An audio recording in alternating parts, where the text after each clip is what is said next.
학교에서 교장 선생님이 선생님들에게 새 학기를 시작하면서 좀 일주일 동안 올 한 해 어떤 목표를 가지고 내가 살 것인가, 그것을 우리 게시판에 띄워놓고 서로 함께 이런 선생님은 이런 목표를 갖고 사는구나 나누기로 했습니다.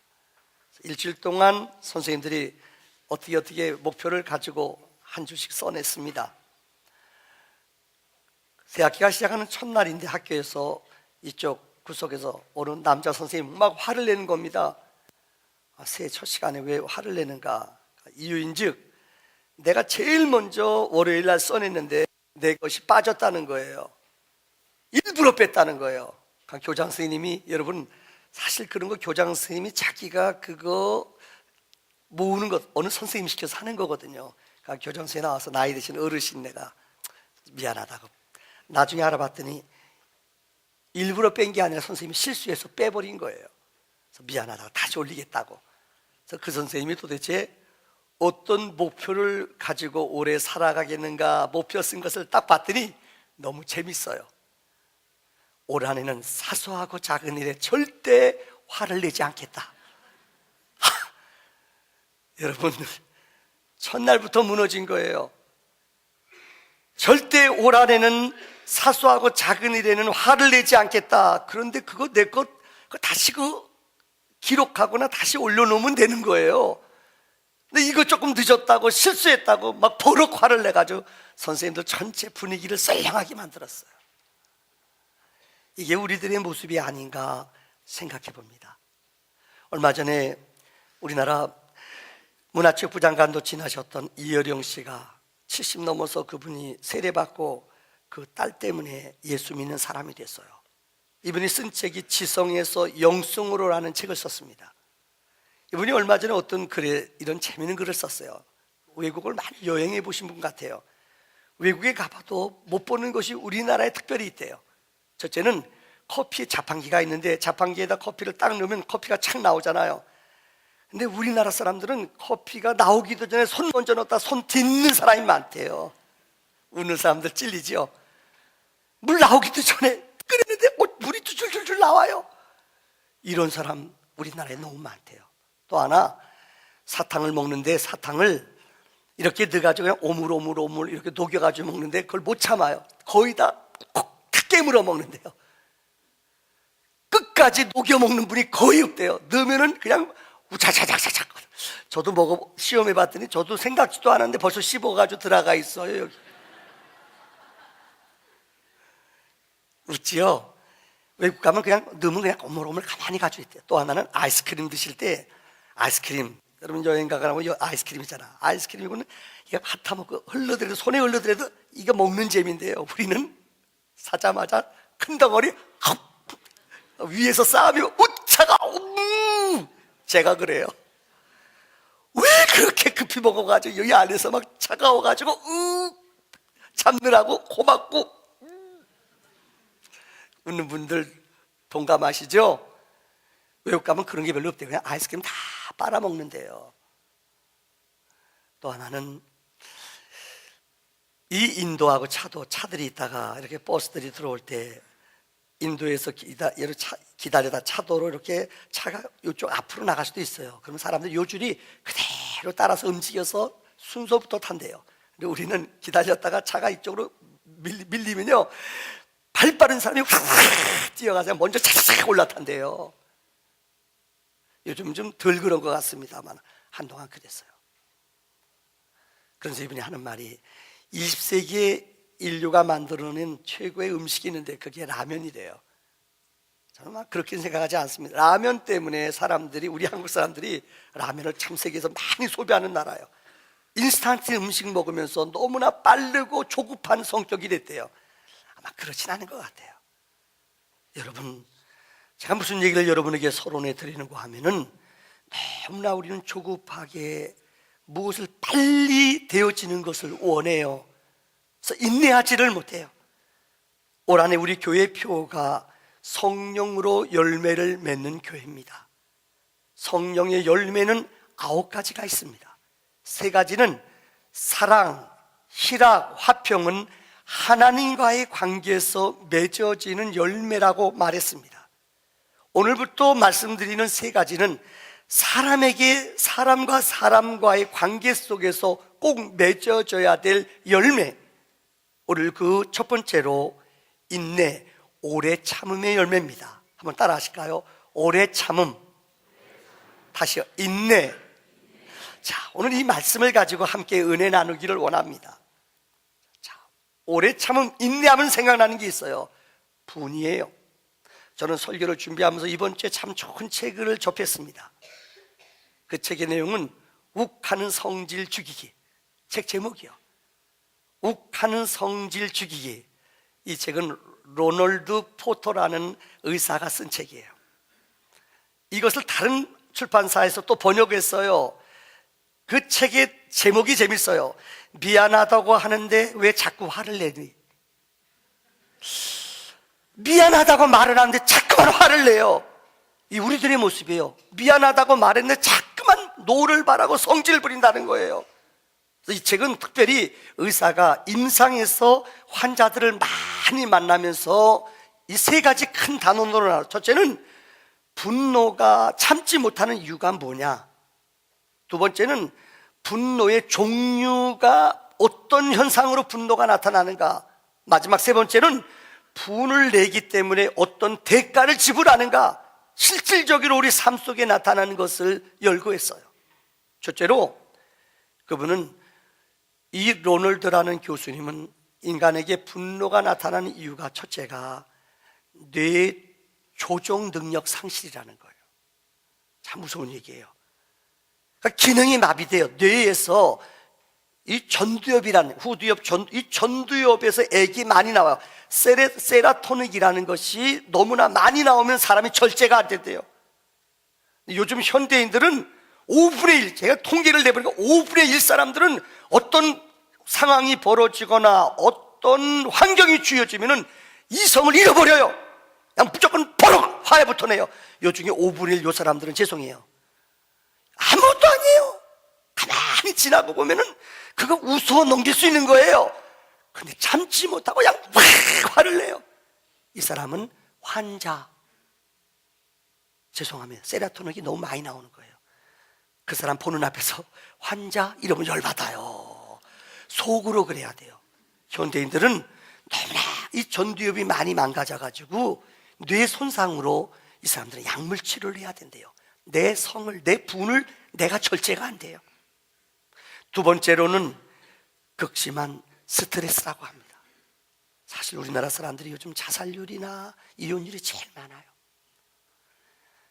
그분은 이 책에서 이렇게 말해요. 사람들이, 우리 젊은이들이 너무나 세상 살아가는 게 서열의식, 성적순, 너무나 분주하게 살아가기 때문에 내 자신을 돌이켜볼 수 있는 시간이 없대요. 경쟁 구조 속에 내몰렸기 때문에 학원 안 가도 돼요. 그런데 안 갈 수가 없어요. 왜요? 내 아이가 뒤지는 것 같고, 이런 경쟁 사회 속의 아이들이 너무나 스트레스를 받는다는 거예요. 또 하나는 이 책에서 말하기를 아이들이 전업주, 요새는 전업주 하면 괜히 뭐 뒤떨어지는 것 같이 생각해요. 어린 시절에는 아이들이 바깥에 놀고 돌아오거나 학교 갔다 돌아왔을 때 엄마를 맞이하는, 부모님을 만나는 감동, 기쁨, 이거는 돈으로 계산할 수 없는 어마어마한 애들한테 축복이라는 거예요. 애들이 이런 것을 잃어버리고 살아가요. 경쟁 구조 속에, 외로움 속에 살아가면서 아이들이 스트레스를 너무 많이 받는다는 거예요. 세 번째는 옛 기억의 트라우마. 그래서 이분은 참 중요한 걸 지적했어요. 가정에서 부모님들이 잘 싸우고 욕잘하는 분들 있죠. 애들한테 상처, 너무 큰 아픔이 남는데요. 제가 이전에 어떤 분은 애들이 싸웠어요. 아니 엄마 아빠가 막 싸우는데 치고받고 싸우고 물건 던지고, 애가요, 초등학교 다니는 애가요, 어디다 일렀는 줄 알아요? 119에다 일렀어요. 뭐라고요? 집에 불 났어요. 119에서 빨리 달려왔어요. 문 열어봤더니 엄마 아빠가 싸우는 거. 너 왜 그랬냐?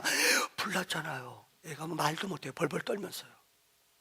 이때 응어리진, 이때 마음속에 받은 상처가 일생 동안 이 아이에게 고통과 억압, 좌절감으로 남는다는 거예요.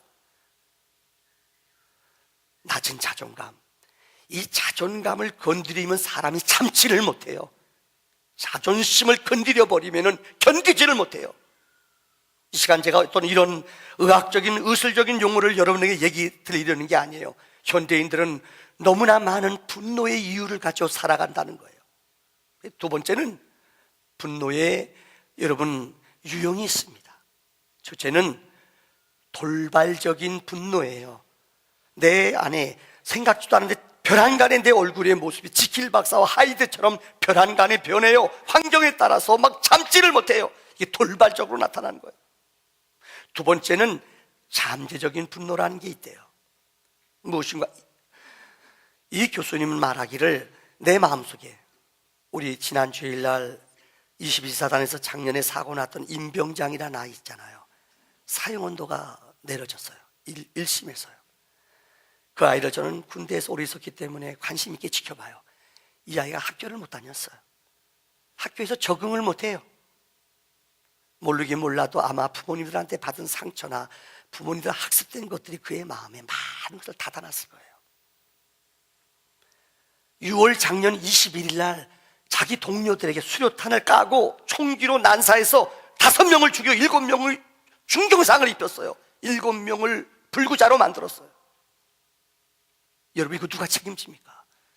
그런데 여러분, 이 아이가 6월 21일 날 사고를 쳤는데 제대가 9월이에요 3달도 안 남았어요. 3달. 이 3달 남은 고참은 여러분 아세요? 군대에서 고참은 껌 씹는 것도 조심해야 돼요. 껌 씹다가 기도 막혀 죽어요. 3달 남겨놓은 사람 낙엽도 조심해. 미끄러져 뇌진탕 걸려요. 이렇게 몸 조심하는 게 왕고예요. 근데 3개월을 참지 못해서 이런 끔찍한 일을 저지른 거예요. 왜요? 잠재적으로 쌓인 상처와 이 트라우마가 이 마음속에 엉어리져 있다는 거예요. 세 번째는 생존성 분노. 네 번째로는 체념성. 아마 이번에 세월호 사고 났을 때 그 부모님들, 자녀를 잃은 부모님들은 아마 일생 동안 살아가면서 체념 속에 분노와 미운 감정, 상처의 감정으로 살아가요. 수치심의 분노, 한 걸음 더 나가 버림받은 분노. 여러분, 거절 감정이라는 게 버림받는 거예요. 그래서 군에서 아이들이 애인하고 사귀다가 군에 들어왔는데 여자가 고무신을 거꾸로 신어요. 우리 청년들 애인 군대 갔을 때 고무신 거꾸로 신지 마세요. 그럼 애들이 이성을 잃어요. 정신을 잃어요. 그래서 타령하고 사고쳐요. 왜요? 이 분노, 버림받은 분노의 감정은 무섭다는 거예요. 마지막 세 번째로 이 교수님은 말하기를 분노의 대가는 너무 크다는 거예요. 내가 이제까지 살아왔던 모든 네트워크, 인적 네트워크가 분노를 내므로 인하여 껍데기로는 만나요. 그러나 분노하고 나면은 이 관계가 다 끊어져 버려요. 정내미가 떨어진다는 말 들어보셨죠? 말은 해요. 근데 그 사람이 팍 쏘면은 사람들이 더 이상 마음을 열지 않아요. 대부분의 우리의 분노 때문에 많은 사람 말은 안 해요. 사람들이요, 저 사람 폭탄 말 안 해요. 이게 얼마나 무서운지 알아요? 사람들이 한 번, 두 번 분내면 한두 번 해요. 또 화내요. 그래서 사람들이 피해요. 폭탄. 관계가 끊어져. 너무 외로워요. 이 우리들의 모습이에요. 얼마나 무서운 대가입니까? 하나는 자학. 대부분의 이렇게 분내고 화낸 사람들이 뭐라는 줄 알아요? 5분, 10분, 1시간 후에 뭐라는 줄 알아요? 전부 다 가슴 치면서 내가 왜 그랬지? 내가 왜 그래? 미쳤어. 또 뭐라는 줄 알아요? 뭐가 씌었어? 안 씌었어요. 한번 따라합시다. 씌었어. 막 그리고 가슴 치면서 후회해요. 왜 그랬지? 이게 분노의 대가예요. 왜 내가 이랬지? 가슴 치잖아요. 내가 왜 그렇게 실수했지? 왜 그런 말을 했지? 내가 내 제정신이 안 미쳤나봐. 그래요, 미친 거예요. 얼마나 무서운 대가예요. 또 하나는 신뢰감이 무너져요. 관계가 끊기고 신뢰하지 않아요. 그 다음부터는 말하지 않아요. 이 얼마나 무서운 대가예요. 왕따가 돼요. 또 하나는 일순간에 모든 것을 다 내 명예에 내가 쌓아놨던 모든 것들 다 잃어버리잖아요. 여러분, 대한항공 얘기해서 죄송합니다. 얼마나 그 아버지가 그 딸 때문에 그 회사가 그래도 우리나라에서 최고의 기업이라고 불려지지 않아요, 여러분들. 그런데 그 일 때문에 그 가문이, 그 집안이 얼마나 일순간에 감옥소 가 있는 게 문제가 아니에요. 아버지가 몇십 년 동안 그 가문을 얼마나 수고하고 애써서 민족의 기업으로 이뤘어요. 완사세 훅 날아가 버려요. 사랑하는 성도님들, 이렇게 분노의 대가가 크고 위험합니다. 그런데 사람들은 왜 못 참습니까? 성경을 보세요. 두 번째, 성경을 보면은 인내하지 못한 사람들의 이야기가 쭉 기록되어 있어요. 참지를 못해요. 대표적인 사람이 아브라함입니다. 아브라함은 창세기 12장에 믿음의 사람으로 하나님의 부름받습니다. 하나님이 아브라함을 75살에 불러냅니다. 아브라함아, 내가 너를 하늘의 별같이 너의 자손을 땅에 바닷가에 모래알같이 축복하겠다. 얼마나 위대한 축복이에요. 근데 1년, 2년, 5년 지나도 아이가 없어요. 부인이 경수가 아기를 낳을 수 없어요. 이제는요. 그러니까 아브라함이 못 기다려요. 어떻게 했어요? 성경에 엘리에셀, 다시 말하면 다메섹에서 길린 종 엘리에셀을 자기 양자로 삼아 아들로 삼았어요. 하나님이 그날 저녁에 책망하세요. 내가 내 몸에서 난 아이를 내 후손으로 만들다고 그러지 않았느냐. 알았어요, 하나님. 또 못 기다려요. 그러다가 하갈이라는 다시 말 이방 여자를 통해서 아기를 낳아요. 그게 누구예요? 이스마엘이에요. 이스마엘은 지금 아랍의 조상이에요. 아브라함의 실수, 인내하지 못하고 하나님의 약속을 끝까지 믿지 못하고 자기 이미 급한 성격으로 하갈이라는 여자를 얻었다가 아기를 낳았어요. 이게 바로 이스라엘과 지금 아랍의 원수같이 싸우냐. 얼마나 피비린내 나는, 얼마나 세계를 공포 속에 몰아내는 대가를 지불합니다. 마지막 하나님이 100세 되던 해에 하나님이 태문을 열어서 이삭이라는 아들을 주셨어요. 이삭을 기다리지 못했던 아브라함은 엄청난 고통과 아픔의 대가를 지불했다는 거예요. 성경에 모세가 이스라엘 백성을 인도해 나갑니다.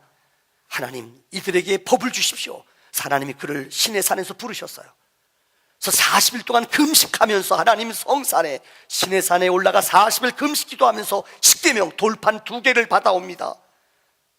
그런데 백성들은, 아론과 그 땅에 남아있는 모든 백성들은 모세를 기다립니다. 하루 이틀, 한 달이 지나도 모세가 안 내려와요. 그래서 백성들이 그 형 아론을 졸라요.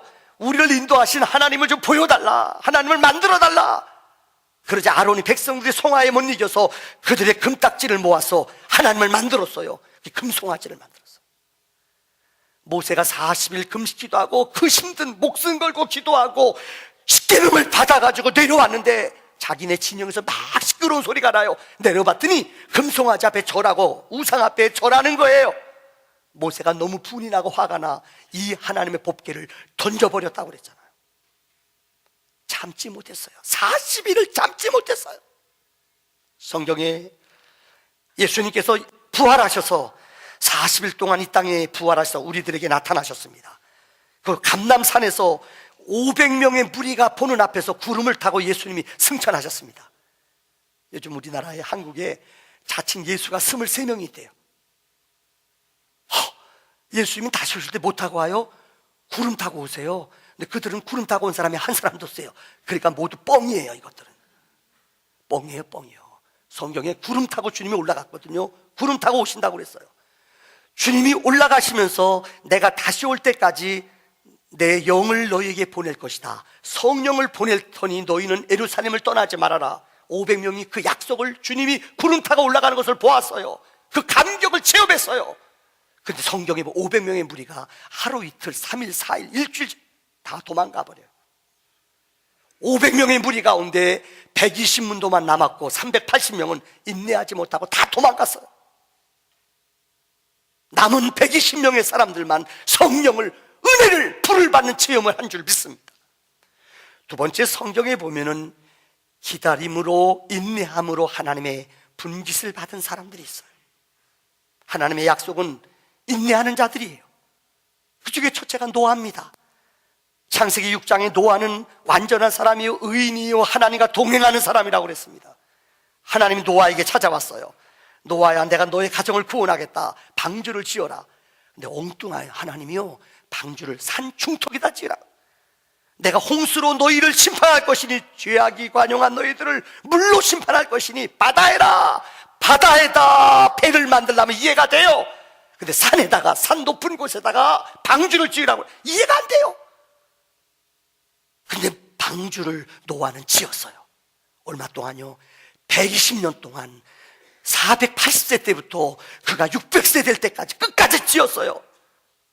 3층으로 하나님의 약속대로 지었어요. 다 지은 후에 하나님이 명령합니다. 정결한 짐승은 7쌍씩, 부정한 짐승은 2쌍씩 그 배 안에 들어가라. 다 들어가. 문을 닫았어요.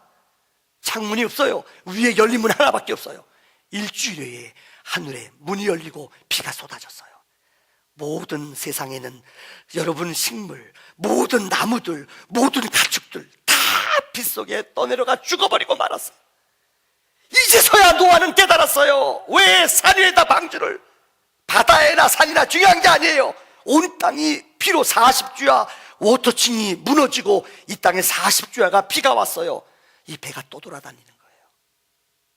여러분, 인내, 약속을 믿은 노아와 그 형제들, 그 자녀들 8명은 구원을 맛보았다는 거예요. 야고보서 5장에 보면은 예수님께서는 야고보 기자를 향하여 인내에 대한 우리에게 교훈을 해주셨어요. 너희는 농부의 인내를 배우라 라고 말씀했어요. 한번 따라할까요? 농부의 인내를 배우라. 농부는 아마 농사를 져보신 분은 알아요. 아무리 내가 급하고 성미가 급해도 봄에 씨를 뿌려야 돼요. 여름에 무더위 속에 기다려야 돼요. 아무리 빨리 추수하고 걷고 싶어도 봄에 난 것을 여름에 뽑으면 안 돼요. 특별히 이스라엘은 사막기후입니다. 거기에는 이른 비와 늦은 비가 있어요. 사막기후이기 때문에 이른 비와 늦은 비가 적당히 내려야지만이 곡식이 자라날 수 있어요. 이른 비와 늦은 비는 우리의 마음대로 하지 못해요. 농부의 인내는 하늘을 기다리며 하나님의 때를 기다리는 지혜가 우리에게 있어야 된다는 거예요. 또 성경에 야고보서 5장에 계속 농부의 인내를 배우라 그러면서 욥과 그 다음에 선지자의 인내를 배우라고 말씀하세요. 여러분, 욥이라는 사람은 욥기서에 보면 동방에 가장 부유한, 동방에 욥처럼 부유하고 부자인 사람이 없어요. 근데 하늘나라 가보면은 꼭, 여러분, 저는 제일 먼저 찾아가 보고 싶은 사람이 욥 부인 같아요. 왜요? 야, 욥 부인 얼마나 억울하겠어요. 욥이 그렇게 부유하고 모든 걸 하나님이 다 주셨어요. 근데 사탄이 하나님 저렇게 욥처럼 축복해주고 자손도 축복해주고 재산도 많고 다 형통한데 하나님 안 믿을 사람이 어디 있어요? 다 잘 믿죠? 그러니까 하나님 아니다. 욥은 그렇지 않다. 의인이요 믿음의 사람이다. 하나님 말도 안 돼요. 욥한테 내가 시험해 볼까요? 욥에 있는 거 뺏어 볼까요? 그래도 감사할 수 있을까요? 그럼 욥은 그런 믿음의 사람이야. 그래요. 그럼 내가 시험해 볼게요. 하나님 말씀해요. 좋다. 네가 욥을 시험하지만 그 생명은 손대지 말아라. 그래서 성경에 보면 욥기서에 보면 욥의 재산을 하나님이 걷어가셔요. 다시 사탄이 와서 유혹해요. 집이 무너져서 여러분 종들이 죽고 그 아들들이 다 죽어요. 아들, 딸이 다 죽어요. 가축이 다 없어져요. 마지막에 자기 몸에 종기가, 몸에 가려움증이 있어서 벽돌 다시마를 기아장을 갖다가 자기 몸을 문질러요. 너무너무 괴로워요. 근데 성경에 욥은 그럼에도 불구하고 절대 원망하거나 불평하지 않았어요. 근데 욥의 아내는 남편이 어려움 당하고 힘든 일 당하니까 아내가 남편을 저주하고 도망갔어요. 이 다음에 성경에 보세요. 욥 마지막 장에 보면은 욥이 전에는 귀로 들었으나 하나님을 눈으로 보고 만났다고 말하잖아요. 하나님이 이전에 욥 양 500마리인데 하나님이 1000마리 모든 것을 곱으로, 너무너무 이전에 자기 있었던 것보다 곱으로 다 축복해 줬어. 자녀도 곱으로 축복해 줬어요. 근데 이것을 모르는 욥의 아내는 남편이 어려움 당하고 힘들다고 도망갔어요. 이 다음에 하늘나라 가면 욥 부인 만나면 그러고 싶어요. 쌤통! 야, 힘들고 어렵다고 남편 버리고 애들 버리는 사람들이 있어요. 얼마나 어리석은 사람이에요. 성경의 욥의 인내를 배우라. 예수님의 가장 성경에 기록된 위대한 인내자는 예수 그리스도예요. 그분은 이 땅에 왜 오셨습니까? 성경은 예수님이 오신 목적을 말해요. 마태복음 1장 21절에 예수는 이름 뜻이 무엇인 줄 알아요? 자기 백성을 죄에서 구원할 자, 죄에 얽매여 살아가는 인간들에게 죄의 사슬을 풀어주게 오신 분이 누구냐? 예수 그리스도예요. 죄를 지면은 죄값을 지불합니다. 그런데 이 땅에 죄 없는 분이 한 분 계십니다. 예수 그리스도입니다. 완전히 흠없는 제물로 이 땅에 오셔서 그가 찔림은 우리 허물 때문이요, 그가 상함은 우리의 죄악 때문이라. 채찍에 맞고 그가 부끄러운 수치를 당함으로 우리에게 평화를, 우리를 낫게 하셨어요. 예수님이 이 땅에 오신 목적은 왜 오셨는 줄 아세요? 그분은 우리의 수치를, 우리의 죄악을 친히 담당하기 위해서 죄 없는 그리스도께서 친히 십자가에 못 박혀 죽으심으로, 수치를 당하심으로 우리를 구원하러 오신 줄 믿습니다. 그래서 히브리서 12장 2절에 성경은 말합니다. 믿음의 주요 또 온전케 하시는 예수를 바라보라. 그 앞에 있는 기쁨을 위하여, 우리를 구원하는 기쁨을 위하여 그는 십자가를 참으사 부끄러움을 기이치 아니하시고 하나님 보좌 우편에 앉으셨느니라.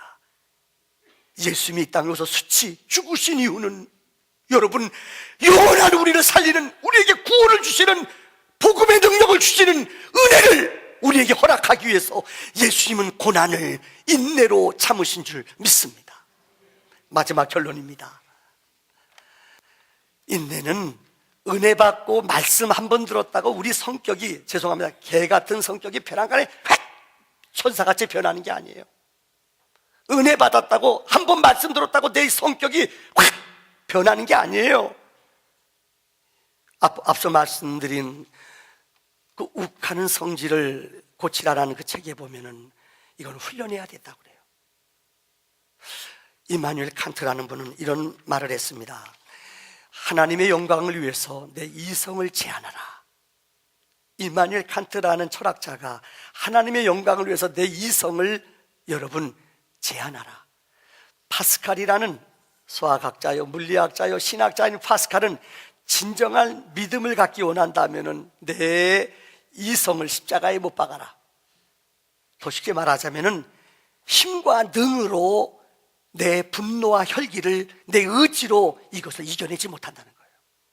내 이성과 내 경험을 십자가에 못 박고 온전히 성령의 은혜를, 하나님의 은혜 안에 붙잡힌 바 돼야만이 우리는 이길 수 있다는 거예요. 21세기의 탁월한 영성신학자인 리차드 포스트는 조급함은, 인내하지 못하는 것은 마귀적이 아니라 마귀 자체다. 아주 멋있는 말 아니에요. 참지 못하는 것은 마귀적인 것이 아니라 마귀가 그래요. 마귀는 우리를 조급하게 만든다는 거예요. 그럼 어떻게 해야 되느냐?